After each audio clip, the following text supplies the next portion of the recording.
kadai da khoi ngasai akhoi thengnagi ba experience da khoi maru oina khoi Manipur hairaga de khoi ima kaithel ima singa chauba role lei ko ado honorable semak ma wasaba matung da khoi numit humni mari ni subam numit ta khoi ima kaithel chalaga ima me amuna dana kotana akhoi even kaithen lairam bi khoram dana ko akhoi blessing lawbagi ko adu haidi matung tarak pada koi amato oina nusi chanana khoi sarkar bu semba ngamna bagi damakta khoi sumaina tawdana laigraba matung da khoi ka dawre ngasai khoi ching ta mani gi marakta khoi kaitharu roba mari se phakalana mohon of devan khoi wasak pada so khoi kuki honorable MLA ani khoi rajbhavan da laga khoi honorable CM wasak pa yawro me aduga khoi hairiba khoi thodok tu da yam thina shoki ba khoi honorable MLA thanglon AC gi ko bungjagin balte ma masama khoi airport ta khoi honorable MLA ani khoi thanga gi khoi honorable Premchandra aduga kainogi kumbi ge duga thanga gi honorable MLA Robindro ta koi o lambi de gi o ga poraga airport honorable CM torga Delhi da laing bachat pa ko haibadi hana gi nungsina badu hanjalakna bagi khoi gi lambi yat pa haitare ne ko smai to dana khoi tawgraba matung da ka dawre akhoi gi Manipur miyam yam laurga leiba mayai lambi ko honorable chief minister masama khoi laga khoi gi lambi si numisi da khoi gi hana kai haitare yam phajaba mawong ma da khoi contractor mayam na sillaga kaubone sigi numisi ma chu khoi da yamna kauroi da numit ama haitare ko khoi gi hana di kai haitare khoi gi contractor sing sigi marakta khoi gi thabang una bo khotpa mayam su lai ko du bo hairi basi da di kai da contractor mayam na amata oina ka punjal laga ko khoi mayam punna thabak se sumina si khomina si ka haraga khoi gi contractor khoi gi thika gi kan wasi aina thoini hena khangdraga su moi gi minus ta thabi ga mayam lai bodo madu to ga khoi gi quality control to bangam nana ba ko tongan ba situation mayam ma su lai ko smai to ga contractor mayam ga pullaga khoi gi jiki lambi do khoi gi honorable CM na khoi gi thaba horaga noya supauda target thamu kholu quality control ta kholu kana mayam mamang da yam khoi gi transparency leiba mong da tawnana ba khona rakba kwa si matung tarak pada khoi ga choba impact ama pi gane nai thamninge aduga khoi gi tang kaino da tang 32 da khoi gi jiribam da chatlaga kwa jiribam si chu khoi gi Manipur gi oina di khoi gi kai haitare huntokpa yadraba yam maru oibe saruk ama oine ko honorable CM masam jiribam da chalaga khoi nakalani maki IDP sing unaba adagi kai haitare akhoi si amona khoi hana gi fibam du da langnana ba adagi maru oina khoi jiribam Manipur yam maru oibe saruk ama oirisi khoi myam phajana nga ga kalaga thambang amnana ba dugumba khoi lambi mayat ba hobiru ba adagi de khoi youth and affairs ko khoi Manipur si de khoi sana khona bagi khoi power house ni hairaga leini Manipur si masakta ko sana khona basina su yam achouba kainoma lauraga leini role ama lauraga leini ko aduna youth and sports ta khoi kai haitare ahangba khongjang changchilakba khoi sarkar na kai dosige na ahanba dugumba khongdang thangjilakba aduga khoi ngasi mak ko inau no buda khoi DG sapne tu ko ngasi launch tawi ko mase khoi startup kai ke se khoi hana dagi su khoi BJP government lakpa dagi khoi naha sing sida entrepreneur sing sida khoi ko anau bolambi pin na se khoi tawraga sulai aduga sigi DG sapne sida nam kai doge have da khoi digital world sida changchal lakpa haitare ko khoi naha sing jawjiti AI ye kari gi me ama labani na ko sida su khoi tongan ba section me ama da khoi angang sing naha sing sida support pin na bagi scheme dugi manung da budi khoi tongan ma mayam ma yaugre sisu akoi gi sotha Manipur gi sotha rei economy sida pukhatna na bohona ba duga youth sing je chumba lambi da puna na bohona ba da yamna maru oi ba akoi gi adum ba makang ne nai haijening aduna khoi gi kai haitar telaba matam ji akoi gi thabak oina mayam ma utpa ngamdraga su akoi gi tawrei ba thabak sing sida de akoi na matung tarak pada hena afaba hena masang oi ba adum ba akoi gi afaba Manipur ma semak pada yamna chauna khoi gi impact pi ga da wadum ba thabak singna hana tawre na ismain thamja hujuk powder leidiba haitare karam haina thabak thoram sing aduga mang da tariba ama kanogi akhoi cabinet expansion gi sim sauna mang ta leide athubada tawrakani haibagi adu chap chabdi khangdiba form sim leide aduga challenges masa mayam su thuklei haitare ana hujuk powder leidiba matam si phawda 13 days sure aduga magi performance sing si kadai phabu commendable oibai ozagi mot kamain thambini tentak pa khoi report ka laita ai hanba makta khoi northeast window aduga channel asibu yengbi ba idamdam asigi prajamyam bai kongna khoramjari hoi khoi gi nungai taba thodok amana maram moraga khoi Manipur da khoi gi chahi ani helaba bo koi PR shasan leiraga leirame adugi matung tarakpada koigi miyamna popular government ma lakpa habase manipur gi damakta yamna tangai phadi na khanarakpadagi popular government ki wafam se lakpadagi koi manipur da dugumba koi kai kumna jariba honorable koi ujuk CM oibiriba wai Khemchand lusingba dugumba koi sarkar ma koi nahan tang marida koi wasak lauraga dugumba nouba koi gi NDA popular government ma lae laba matungda koi na magi si koi ngasiga koi gi numit 10 ga humdoini sure haijaba tare ko numit 10 humdoini koi gi yam amarom da hairuraga de koi sarkar se semakpadagi yam premature period ne haijaba tare se koi na achievement na chingba koi gi discussion tawgada base tawgada koi ne yamna telaba matam sida koi na kari haitare tungda kari oirakpa yabagi habase akhoi telaba matam sida akhoi tawraiba thabak thorom jing haijaba tare ko akhoi tang mari da akhoi sarkar si wasak lobu matam da akhoi mayamna dum hana sarkar si semakpa kanda akhoi NDA government ki akhoi minister manga haiba tare ko akhoi kari haitare pham manga ko honorable chief minister yauraga ko sidai se akhoi yamna inclusive akhoi kai haitare mawong da akhoi power sharing gi government nama koi uba phange masima koi manipur dam darkar oiba manipur santi thamna na bhona dam darkar oiba mane nai haijani adugi matung koi gi matung tarak pasida koi ke doge habada koi gi assembly gi koi gi 7 session phamme adagi di magi kaino magi koi gi kai haitare tabum thokpa koi gi house vote haitare ko koi lauraga magi government ki strength koi utpa koi 7 session je tawgre adugi matung da koi cabinet meeting ama koi phamaga kai tawsige habadum marui ba koi wafam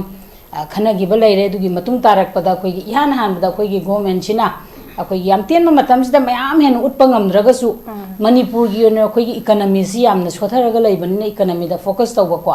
agriculture am di horticulture sida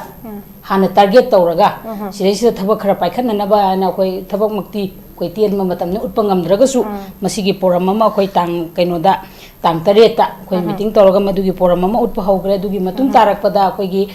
kari haitar yam inclusive oiba mong da kadai da koi gi ngasai gi akoi na thengna gi ba experience da koi maru oina koi gi manipur hairaga de koi ima kaithel ima singa chauba role lei ko ado honorable semak ma wasaba matung da koi numit humni marini subam numit ta koi ima kaithel chalaga ima me amuna dana kotana akoi gi even kaithen lairam bi khoram dana ko akoi blessing lawbagi ko adu haidi matung tarak pada koi amato oina humsi chanana koi gi sarkar du semba ngamna bagi damakta koi sumaina tawdana leigraba matung da koi ka dawre ngasai gi koi gi chingta mani gi marakta koi gi kaitharu roba mari se phakalangna mohana de ban koi gi wasak pada su koi kuki gi honorable MLA ani koi rajbhavan da laga koi honorable CM wasak pa yaurami aduga koi gi hairiba koi gi thaudok tu da yam thina shoki ba koi gi honorable MLA thangron AC gi ko mungjagin balte ma masama koi airport ta koi gi honorable MLA ani koi gi thanga gi koi gi honorable Prince Chandra aduga kaino gi kumbi ge duga thanga gi honorable MLA Robindro ta koi o lambi de gi o ga poraga airport honorable CM tawga Delhi da layeng ba chatpa ko haibadi hana gi nungsina badu hanjalakna bagi koi gi lambi yat pa haitare ne ko smai tawdana koi tawgraba matung da ka dawre akoi gi manipur miyam yam lauraga leiba mayai lambi ko honorable chief minister masama koi laga koi gi lambi si numisida koi gi hana kai haitare yam phajaba mawong amada koi contractor mayam na silaga kawbone sigi numisi machu akoi da yamna kauroi da numit ama haitare ko koi gi hana di kai haitare koi gi contractor sing sigi marakta koi gi thabang muna bo khotpa mayam su lai ko adu bo hairi basida di kai da contractor mayam sin amata oina ka punjal laga ko koi mayam punna thabak se sumina si khomina si ka haraga koi gi contractor koi gi thika gi kan wasi aina thoini hena khangraga su moi gi minus ta thabi ga na mayam lai bodo madu tu oga koi gi quality control to bangam na ba ko tongan ba situation mayam ma su lai ko smai to roga contractor mayam ga pullaga koi gi jiki lambi do koi gi honorable CM na koi gi thaba horaga noya su phauda target thamu kholu quality control ta kholu kana mayam mamang da yam khoi gi transparency leiba mong da tawna na ba khona rak ba kwa si matung tarak pa da khoi ga choba impact ama pi ga ne nai thamningi aduga khoi gi tang kaino da tang trani thoi da khoi gi jiribam da chatlaga kwa jiribam si su khoi gi manipur gi oina di khoi gi kai haitare huntokpa yadraba yam maru oiba saruk ama oine ko honorable CM masami jiribam da chalaga khoi gi nakalani maki IDP sing unaba adagi kai haitare ꯑꯩꯈꯣꯏꯁꯤ ꯑꯃꯨꯛ ꯍꯟꯅ ꯑꯩꯈꯣꯏꯒꯤ ꯍꯥꯟꯅꯒꯤ ꯐꯤꯕꯝꯗꯨꯗ ꯂꯥꯛꯅꯅꯕ ꯑꯗꯒꯤ ꯃꯔꯨꯑꯣꯏꯅ ꯑꯩꯈꯣꯏꯒꯤ ꯖꯤꯔꯤꯕꯥꯝ ꯃꯅꯤꯄꯨꯔꯒꯤ ꯌꯥꯝꯅ ꯃꯔꯨꯑꯣꯏꯕ ꯁꯔꯨꯛ ꯑꯃ ꯑꯣꯏꯔꯤꯁꯤ ꯑꯩꯈꯣꯏ ꯃꯌꯥꯝ ꯐꯖꯅ ꯉꯥꯛꯑꯒ ꯀꯜꯂꯒ ꯊꯝꯕ ꯉꯝꯅꯅꯕ ꯑꯗꯨꯒꯨꯝꯕ ꯑꯩꯈꯣꯏꯒꯤ ꯂꯝꯕꯤ ꯑꯃ ꯌꯥꯠꯄ ꯍꯧꯕꯤꯔꯨꯕ ꯑꯗꯒꯤꯗꯤ ꯑꯩꯈꯣꯏꯒꯤ ꯌꯨꯠ ꯑꯦꯟ ꯑꯦꯐꯤꯌꯔꯁ ꯀꯣ ꯑꯩꯈꯣꯏꯒꯤ ꯃꯅꯤꯄꯨꯔꯁꯤꯗꯤ ꯑꯩꯈꯣꯏꯒꯤ ꯁꯥꯟꯅ ꯈꯣꯠꯅꯕꯒꯤ ꯑꯩꯈꯣꯏꯒꯤ ꯄꯥꯋꯔ ꯍꯥꯎꯁꯅꯦꯅ ꯍꯥꯏꯔꯒ ꯂꯩꯔꯤꯅꯤ ꯃꯅꯤꯄꯨꯔꯁꯤ ꯃꯁꯛ ꯇꯥꯛꯄꯗ ꯁꯥꯟꯅ ꯈꯣꯠꯅꯕꯁꯤꯅꯁꯨ ꯌꯥꯝ ꯑꯆꯧꯕ ꯀꯩꯅꯣꯃ ꯂꯧꯔꯒ ꯂꯩꯔꯤꯅꯤ ꯔꯣꯜ ꯑꯃ ꯂꯧꯔꯒ ꯂꯩꯔꯤꯅꯤꯀꯣ ꯑꯗꯨꯅ ꯌꯨꯠ ꯑꯦꯟ ꯁ꯭ꯄꯣꯔꯠꯁꯇ ꯑꯩꯈꯣꯏꯒꯤ ꯀꯩ ꯍꯥꯏꯇꯥꯔꯦ ꯑꯍꯥꯡꯕ ꯈꯣꯡꯖꯪ ꯆꯪꯁꯤꯜꯂꯛꯄ ꯑꯩꯈꯣꯏꯒꯤ ꯁꯔꯀꯥꯔꯅ ꯀꯩꯗꯧꯁꯤꯒꯦꯅ ꯑꯍꯥꯟꯕ ꯑꯗꯨꯒꯨꯝꯕ ꯈꯣꯡꯊꯥꯡ ꯊꯥꯡꯖꯤꯜꯂꯛꯄ ꯑꯗꯨꯒ ꯑꯩꯈꯣꯏꯒꯤ ꯉꯁꯤꯃꯛ ꯏꯅꯧ ꯅꯧꯕꯗ ꯑꯩꯈꯣꯏꯒꯤ ꯗꯤꯖꯤ ꯁꯄꯅꯦ 2 ꯀꯣ ꯉꯁꯤ ꯂꯣꯟꯆ ꯇꯧꯏꯀꯣ ꯃꯁꯤ ꯑꯩꯈꯣꯏ ꯁ꯭ꯇꯥꯔꯠꯑꯞ ꯀꯩꯀꯩꯁꯦ ꯑꯩꯈꯣꯏ ꯍꯥꯟꯅꯗꯒꯤꯁꯨ ꯑꯩꯈꯣꯏ ꯕꯤꯖꯦꯄꯤ ꯒꯣꯔꯃꯦꯟ ꯂꯥꯛꯄꯗꯒꯤ ꯑꯩꯈꯣꯏꯒꯤ ꯅꯍꯥꯁꯤꯡꯁꯤꯗ ꯑꯦꯟꯇꯔꯄ꯭ꯔꯦꯅꯔꯁꯤꯡꯁꯤꯗ ꯑꯩꯈꯣꯏꯒꯤꯀꯣ ꯑꯅꯧꯕ ꯂꯝꯕꯤ ꯄꯤꯅꯅꯕꯁꯦ ꯑꯩꯈꯣꯏ ꯇꯧꯔꯒꯁꯨ ꯂꯥꯛꯑꯦ ꯑꯗꯨꯒ ꯍꯧꯖꯤꯛꯀꯤ ꯗꯤꯖꯤ ꯁꯄꯅꯦꯁꯤꯗꯅ ꯑꯃꯨꯛ ꯀꯩꯗꯧꯒꯦ ꯍꯥꯏꯕꯗ ꯑꯩꯈꯣꯏꯒꯤ ꯗꯤꯖꯤꯇꯦꯜ ꯋꯥꯔꯜꯁꯤꯗ ꯆꯪꯁꯤꯜꯂꯛꯄ ꯍꯥꯏꯇꯥꯔꯦꯀꯣ ꯑꯩꯈꯣꯏꯒꯤ ꯅꯍꯥꯁꯤꯡꯁꯦ ꯍꯧꯖꯤꯛꯇꯤ AI ꯀꯔꯤꯒꯤ ꯃꯌꯥꯝ ꯑꯃ ꯂꯥꯛꯑꯕꯅꯤꯅꯀꯣ ꯁꯤꯗꯁꯨ ꯑꯩꯈꯣꯏꯒꯤ ꯇꯣꯉꯥꯟꯕ ꯁꯦꯛꯁꯟ ꯃꯌꯥꯝ ꯑꯃꯗ ꯑꯩꯈꯣꯏꯒꯤ ꯑꯉꯥꯡꯁꯤꯡ ꯅꯍꯥꯁꯤꯡꯁꯤꯗ ꯁꯄꯣꯔꯠ ꯄꯤꯅꯅꯕꯒꯤ ꯁ꯭ꯀꯤꯝꯗꯨꯒꯤ ꯃꯅꯨꯡꯗꯕꯨꯗꯤ ꯑꯩꯈꯣꯏ ꯇꯣꯉꯥꯟꯕ ꯃꯌꯥꯝ ꯑꯃ ꯌꯥꯎꯈ꯭ꯔꯦ ꯁꯤꯁꯨ ꯑꯩꯈꯣꯏꯒꯤ ꯃꯅꯤꯄꯨꯔꯒꯤ ꯁꯣꯊꯔꯛꯏꯕ ꯏꯀꯣꯅꯣꯃꯤꯁꯤꯗ ꯄꯨꯈꯠꯅꯅꯕ ꯍꯣꯠꯅꯕ ꯑꯗꯨꯒ ꯌꯨꯠꯁꯤꯡꯁꯦ ꯑꯆꯨꯝꯕ ꯂꯝꯕꯤꯗ ꯄꯨꯅꯅꯕ ꯍꯣꯠꯅꯕꯗ ꯌꯥꯝꯅ ꯃꯔꯨꯑꯣꯏꯕ ꯑꯩꯈꯣꯏꯒꯤ ꯑꯗꯨꯒꯨꯝꯕ ꯑꯃꯈꯛꯅꯦꯅ ꯍꯥꯏꯖꯅꯤꯡꯉꯦ ꯑꯗꯨꯅ ꯑꯩꯈꯣꯏꯒꯤ ꯀꯩ ꯍꯥꯏꯇꯥꯔꯦ ꯇꯦꯜꯂꯕ ꯃꯇꯝꯁꯤꯗ ꯑꯩꯈꯣꯏꯒꯤ ꯊꯕꯛ ꯑꯣꯏꯅ ꯃꯌꯥꯝ ꯑꯃ ꯎꯠꯄ ꯉꯝꯗ꯭ꯔꯒꯁꯨ ꯑꯩꯈꯣꯏꯒꯤ ꯇꯧꯔꯛꯏꯕ ꯊꯕꯛꯁꯤꯡꯁꯤꯗꯗꯤ ꯑꯩꯈꯣꯏꯅ ꯃꯇꯨꯡ ꯇꯥꯔꯛꯄꯗ ꯍꯦꯟꯅ ꯑꯐꯕ ꯍꯦꯟꯅ ꯃꯆꯪ ꯑꯣꯏꯕ ꯑꯗꯨꯒꯨꯝꯕ ꯑꯩꯈꯣꯏꯒꯤ ꯑꯐꯕ ꯃꯅꯤꯄꯨꯔ ꯑꯃ ꯁꯦꯝꯃꯛꯄꯗ ꯌꯥꯝꯅ ꯆꯥꯎꯅ ꯑꯩꯈꯣꯏꯒꯤ ꯏꯝꯄꯦꯛ ꯄꯤꯒꯗꯧꯕ ꯑꯗꯨꯒꯨꯝꯕ ꯊꯕꯛꯁꯤꯡꯅ ꯍꯥꯟꯅ ꯇꯧꯔꯛꯑꯦꯅ ꯑꯩ ꯁꯨꯃꯥꯏꯅ ꯊꯝꯖꯒꯦ ꯑꯣꯀꯦ so far ꯍꯧꯖꯤꯛ ꯐꯥꯎꯕꯗ Khemchand government-gi performances ꯑꯩꯈꯣꯏꯒꯤ starting from ꯑꯩꯈꯣꯏꯒꯤ council minister ꯌꯦꯅꯕꯗꯒꯤ ꯍꯧꯔꯀꯥꯟꯗ ꯂꯣꯏꯗ꯭ꯔꯤ cabinet expansion ꯍꯧꯖꯤꯛ ꯂꯣꯏꯗ꯭ꯔꯤ ꯑꯗ power sharing ꯁꯤꯗ ꯑꯩꯈꯣꯏ inclusive ꯑꯣꯏꯕ process aduga 23 Manipur Legislative Assembly ki tare suba session to cabinet meeting kaukiba aduga economic ki senmit loan gi sida phagatna ba meeting thamaga agriculture and horticulture ki da khongthang sing pakhalakpa aduga mari leinana akoi gi chingtam maroina ani sigi mari se phagat hana be khongthang sing pakhatpa aduga akoi gi mayai lambi matang puinde yam phatana leiraba mayam gi kholau si nakong singja ye da lambi ni haitare masi semgat be khongthang aduga and through the process akoi gi contractor myam ma apun megi platform ka sagalakpagi pot amakak leiba u phangba adu leire duga maroina ziribam gamna laibak thiba thodok incident ngasi su jiribam palakpada koina kawba ngamde aduga tamthiba mi ha jiribam da chatla kanda meeting with the idp singa unaba aduga sports ki lam da suicide da khongthang paikhalakpa aduga singtam gi mari sing phagana bhonarakpa aduga dgi sapne gi hujik ozan thambi ki du su 2.0 gi self reliance startup mayam gi entrepreneurship ki sidai da lambi ma yat pa aduga ching da su hen official singa thamoi senga honara kanda masi chakhwana bhona si haiba gi chief minister tham gi form zu leire and si sing said so disaster report ka during this akoi gi 13 days ai tare si gi sidai da si popola khola ko mai gi khongthang sing se si gi posini haiba gi akoi gi kanoma brief kanoma akoi gi ozan thambi de 2027 ki election gi pot ama da gi perspective to dai su bjp gi sau na du gi map kanoma sem ga doi position mo sem ga da gi moment ama khak lei bendana aduga relate tongna semak pegi matang simas meeting thambaya myam asu si mot myam am pinai aduna haujik si aduga akoi gi sema iba cabinet minister hapa iba kholai bhanda ki myam se akoi gi center dagi adagi khalak pai posi musu chaung lai aduga the remaining 7 akoi gi cabinet minister sing se portfolio se kana kana pirakani have still a question hai tare aduna hujik akoi gi magi performance se koina yam phajana magi report card se nai nabi matam 10 mali hai tare ga su but it has to begin howrada woni hujik me am thuna howdabadi yadamdana mapung phadriba government che mapung phalaga governor ne chalai ba hongna bidamak to cabinet minister expand to bosisu masi hana thubada loisin basi me dakar tai tuna karigi matam se thinda basi karigi no manung da kari leiba jana bu hang su hangi aduga masi kari na thinda han bano matam thinda ri se karigi no haiba mafam sida expansion to bangam da basi haitare kamain thambini kainone han badaina thamningi se ko apigi anova khoi popular government che koi numit round ni katangari yamna premature period na basi mahaina re aduga taseng na haraga di huji phauda khoi na khanna rakriba sida ko akoi political party ama oina ko political party even ai samang bjp ke secretary ni ko bjp che political party ama oina khoi na akoi gi party gi mi vote ka hanba degi khoi sarkar sem bai se akoi gi ihan han ba gaino ne ba em ni haitare ko political party ama oina तौबदबु हुजि हुजि लाइबदि करिनो हाबद Manipur लाई दुजि हान हामद कोइ मणिपुर कोइ शान्ति पोरकपसिने याम दरकार होइसे कोइ हौग्रब थौसिने मरम ओइरगा को अदु ममांग दसु कोइ ngसाइगी एमएलए सिंगी मनुंग डिविजन लाइबा खोटपा मयाम अदगिदि सीएम जे ममांग दा मयाम हाइनरमी सीएम कैंडिडेट यामंदन सीएम लाउथोकपा ngमदब खोटबा मयाम अमा लैको तौबदबु कोइगी का हाइतारे एमएलए ओइरदि मिनिस्टर ओइनिंगबा मिनिस्टर ओइरदि सीएम ओइनिंगबा हाइसिदि मिगी हाइदि मिओइबा पुनमकी मचटनेबको हाइबदि अइन लैरिबदो आइगी कैनोदु हेना पामबदो तौबदबु सी अखोइगी खनबा याबा तांकक फौदा आइसी ओइबा याय काने खनबा याबा तांकक फौदा खलमगसु कोइ ngसाइगी मयामगी अपुनबा इंक्लूसिव डिसीजन अमा लौरागा सुमाइना तौरसी हाइबा मतमददि ngसाइ खलमबा मयामदो हुजि कनाम कैम हाइरक्तेदनाको सुमाइ तौदना अखोइगी माइगी अखोइगी ngahaki खनबा याबा मतांगदा खलगसु मदुदा थोइना बायस समगा अखोइगी मनुंगदा यामना हेना चौबा दुगुंबा दि कैमता लैतेना हाइजनिंगे दुगा हुजि अखोइगी अनौबा अखोइगी ऑनरेबल चीफ मिनिस्टर को अखोइ ममांगी टामदा अखोइगी स्पीकर होइना अखोइ थबक तौबिरमे को मासु अखोइगी एक्सपीरियंस लैतबदि नतेबा आदेगी अखोइगी मिनिस्टर को मा मिनिस्टर होइना अखोइगी महुत पाइरमी आरडी पाइरमी आदेगी इवन एजुकेशन पाइरमी को स्माइ तौदना मासु तेनग्रब मतम खरसदा मंगोंदसु अखोइगी मागी सम एक्सपीरियंस अदुगा पार्टी गी होइनासु मासे सीनियर लीडर ने बदुना अखोइ के हाइतारे याम मुन्ना खनरब मतुंगदा कोई लेरिब सिचुएशन सिदा सुमाइना तौरगदी कोई मणिपुर शांति से लाप यागद्रा हाइबगी वाखलोंदा चंगजलागा ngसाइगी कोई माइमागी ओइनिंगबगी वाखंदो मियोइबाइसे दुम खनबाइसे हौना सानिको अदुम खलमगसु मयामना पुल्लगा लौरको डिसीजन दुददि कोई अदुगी बायस लेबदु मखा तानादे अदुगा लोइनाना कोई ngसाइगी कैबिनेट चाउथोकपगी वाफम हम हाइदो अखोई ngसाइगी सरकार सि कोई बोर्ड हेक लोइबगा नौनौब सरकार अमा सेमगा नौना तौनी हाइरगदे कोई थबक से लोइमा हाथु हाथुन तौब याबनेबको अतौबदबु हुजिकसे कै हाइतारे अखोइगी बीजेपी ना पावर खत्तु नतबा अखोइगी बीजेपी की एमएलए मयाम मंत्री ओरने दु ओरने अखोइ पावर पाइरनी 27 की इलेक्शन अखोइ ngमनना होनरगनी हाइब टारगेट तुमदा नतेबा कोइ नौजिक चंगजलिस्ति याम Munna खल्लगा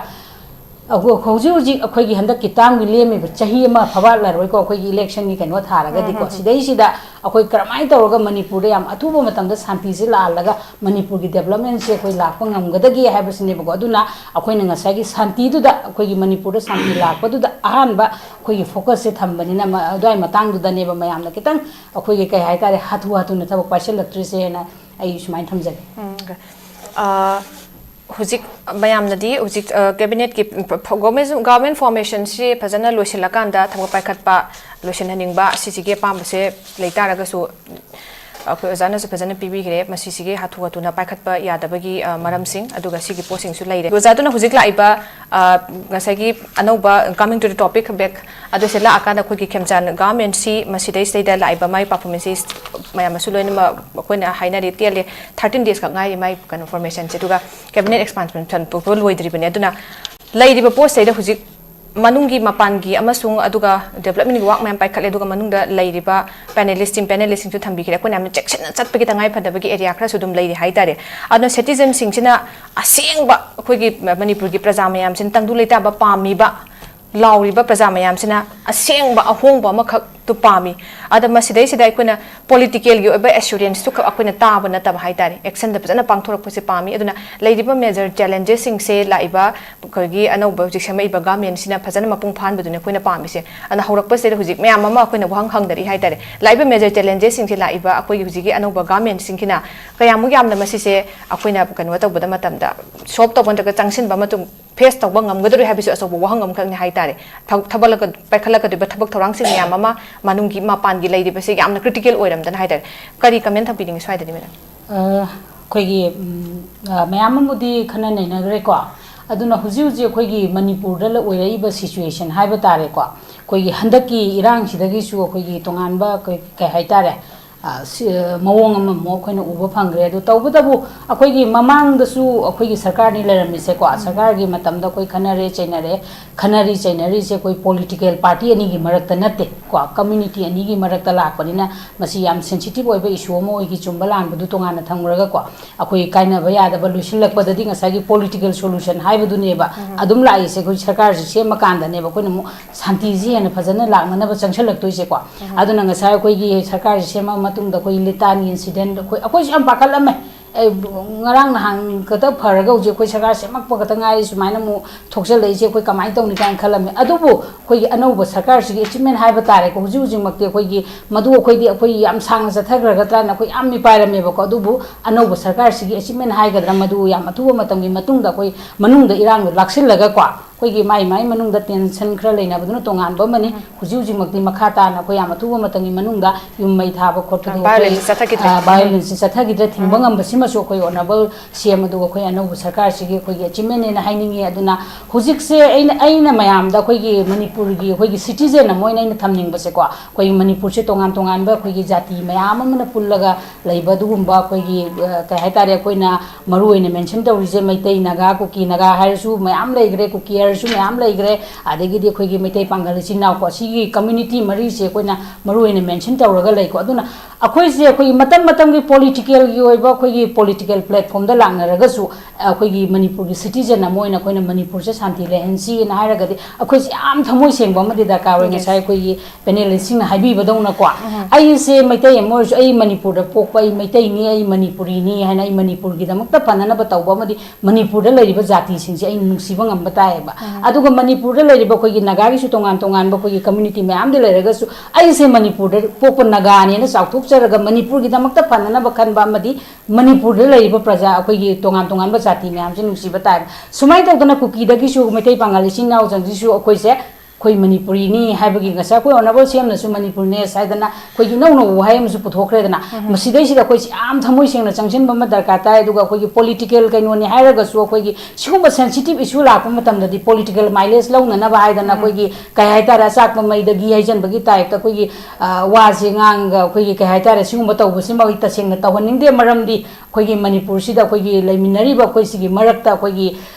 kai haitara khantha udaba mikup mayam amana khoi gi कोक्सीदा कईगुम खरदी चंगलगा लेग्रबनिना मसी लौथोकनबो होनबदा कोई मणिपुरदा लेरिबा कोई सेक्शन खुदिंगमकी प्रजा कोई पुनमकसे याम थमोय सेंगना थबक तौमिनसी अदुगा कोई अनौबा लाइबा सरकार को कोई सिनसु मणिपुर प्रजा मियाम की दमकता मणिपुर शांति पुरंगनबो की दमकता हेन अफबा हेन कइनो तोबो खोंथांग मयाम मा चंगसिलपो ओइसनु हाइबसिमसु हाइनिंग अदुगा मयाम न पन्नबा सब राइफल की वाफम सिमा कोइजु मयाम हाइदी का हाइतारा सोशल मीडिया दा कइदा मयाम हाइनरक कोइजु मयाम मता इसामक आई विटनेसटी ओइदे तबो तबो मसिजु अखोई कइ हाइतारा अखोई अनौबा सरकार लाइबसिदा अखोई पार्टी नसु अदुगा सरकार नसु अखोई पब्लिक मयाम दगी लाइबा अखोई सरकार सिबु क्रिटिसाइज तौरैबा मयाम से अखोई ताबा ताबनी है ना अब सरकार में ओहन गहाय तारगदी पब्लिक न करी पामी पब्लिक की मरकता करी लेरे अबसे अखोई न तारगा मदुदैदुदा करी तौबा ताय हारिबसे चुमीब्रा नत्रगा लालिब्रा हाइबदुको आदेगी मो अखोई